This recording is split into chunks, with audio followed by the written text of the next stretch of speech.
اب ہم اس کام میں کیسے شریک ہو سکتے ہیں؟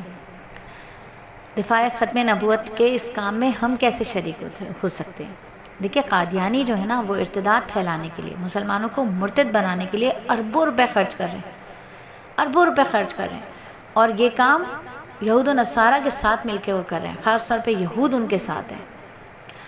اربوں روپے وہ خرچ کرتے ہیں اپنے کفریہ عقائد پر مبنی جو لٹریچر ہوتا ہے، اس کو کثیر تعداد میں وہ نہ صرف چھپواتے ہیں، بلکہ چھپوانے کے بعد ان کے جو ماننے والے ہیں وہ اس لٹریچر کو پوری دنیا میں تقسیم کرتے ہیں۔ شیزان فیکٹری ہو گئی اور دیگر قادیانی کاروبار اور ادارے جو ہیں، وہ اپنی مصنوعات کی فروخت کرتے ہیں، اور جب ان سے جو منافع حاصل ہوتا ہے اس کے کروڑوں روپے صرف اس کام پر خرچ کرتے ہیں۔ کروڑوں روپے سالانہ وہ قادیانیوں کو دیتے ہیں، ان کی جماعت کو دیتے ہیں، ان کو وہ فنڈز دیتے ہیں، اور یعنی مسلمانوں سے ہی کماتے ہیں، اور مسلمانوں سے کما کر انہی کے خلاف استعمال کرتے ہیں۔ اور ان کے خلاف استعمال کرنے کا مقصد کیا ہے؟ ان کے نبی صلی اللہ علیہ وآلہ وسلم کی منصب ختم نبوت پر کسی اور کو براجمان کروانا۔ تو اگر ہم ان کی اس کام میں مدد کرتے ہیں، قادیانیوں کا جو فیکٹریز ہیں، ان کے جو مال ہیں ان کو پرچیز کرتے ہیں، ان کی خرید و فروخت کرتے ہیں، تو ہم انکانشیسلی کچھ جانے بغیر ان کی مدد کر رہے ہوتے ہیں۔ تو مسلمان وہ ہے جو ہر کام کو پہلے پرکھتا ہے، جائز ناجائز کی پہچان کرتا ہے، علم دین حاصل کرتا ہے،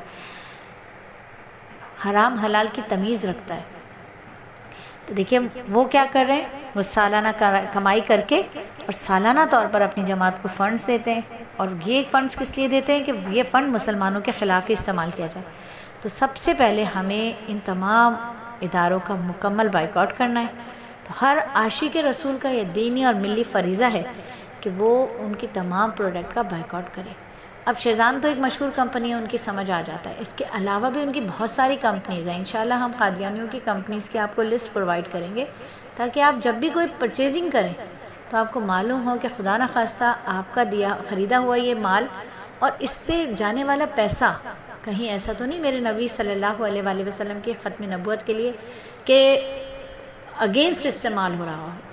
تو انشاءاللہ تعالی سب سے پہلے ہم نے قادیانیوں کی جو چیزیں ہیں، جو کاروبار ہیں، ان سے اپنی خرید و فروخت ختم کرنا ہے، ہر پیمانے پر، کاروباری لحاظ سے بھی اور نچلے پیمانے پر، یعنی روزمرہ کی جو خرید و فروخت ہے اس پر بھی ہمیں اس کے اوپر بالکل بین لگانا ہے۔